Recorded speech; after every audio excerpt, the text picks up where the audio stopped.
why you are not masculine already. Because this is a new concept for men to be raised and not turn into men. Legally, you might be a man, but you're not. The majority of men are not men, they're guys. This isn't manhood, this is guyhood. For some reason, I always have this level of hatred. Yeah, guys are weak. But then I started to ask myself why. And I realized it's not necessarily a guy's fault that he's weak and he's feminine. Now, of course, as men, we should take responsibility for our actions. But if you've been raised in a certain way which has led you to this point, is it really your fault, or is there an enemy at hand? And forgive me for sounding crazy, but there is an enemy, and there is a war on masculinity. There absolutely is a war on masculinity and testosterone. From the moment of birth, you are conditioned. You are conditioned to be weak and feminine and submissive. You enter the school system as a legal requirement. And what's very interesting is our perception of school, it has to be a little bit positive because, education's really important. But you don't really learn that much in school. You aren't taught important things that you actually need to be a good, functioning human being. All of school is just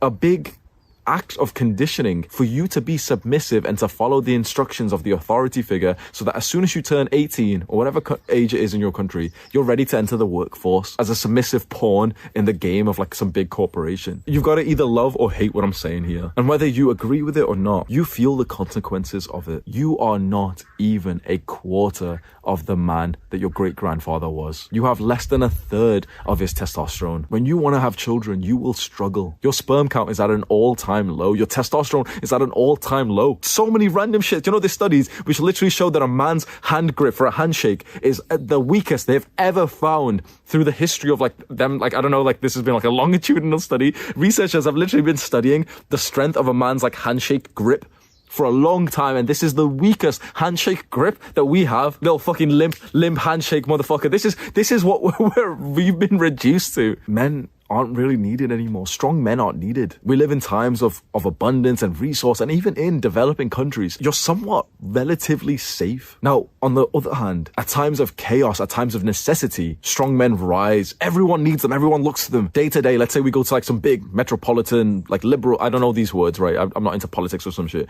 But you can imagine the kind of person, the people I'm talking about who are they've dyed their hair color. They say you're using the wrong pronouns and stuff. Do you know what I mean? If you go to a university that's filled with these kinds of people, and you're a strong man, a man with high levels of testosterone, more like an alpha male kind of character, they're not going to respect you. Yeah, he's a misogynist. They'll say these things about you, he's weak and he's a sexist and let's cancel him and shit, right? You're not needed. Let's just imagine a scenario in which you are needed. You're in the same situation, the same environment. An enemy walks in, a gunman walks in, a threat occurs. Who's everyone's eyes gonna dart to solve the problem? The big, strong man. You see, you aren't needed until you are. And at that point, people are expecting you to do the work. And this isn't even to say the raw subconscious attraction from women. Now, women generally in Western countries, they are quite depolarized now. They bring in quite a lot of masculine traits, and we'll discuss this in detail soon. They bring in masculine traits because they have to. They're pushed into the education system just like you are. They're fed this sort of narrative of the you go girl, boss girl mentality. And so they're quite masculine. But even then, a woman's raw subconscious primal sexual attraction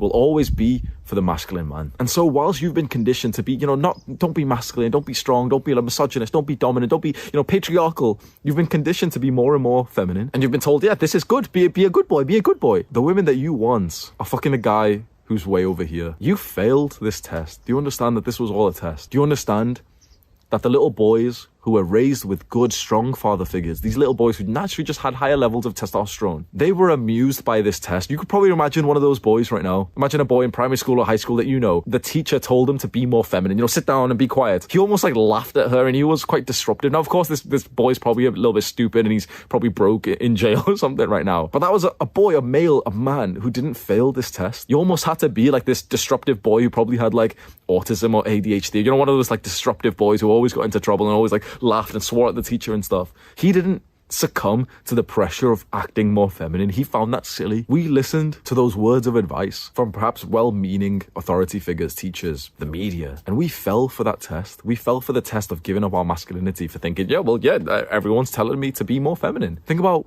the media, think about the conditioning, the brainwashing that you've been into. If you think about the shows that you used to watch or the movies that you see nowadays, what do you see? Generally, if it's a show or a movie about a family, generally, the wife is this strong, really strong, resourceful woman. She not only looks after the kids, but she also works, and she even looks after the husband. And the husband, the father, is a bumbling idiot This is how men and fathers are portrayed in the media. The husband and the father is always like an idiot.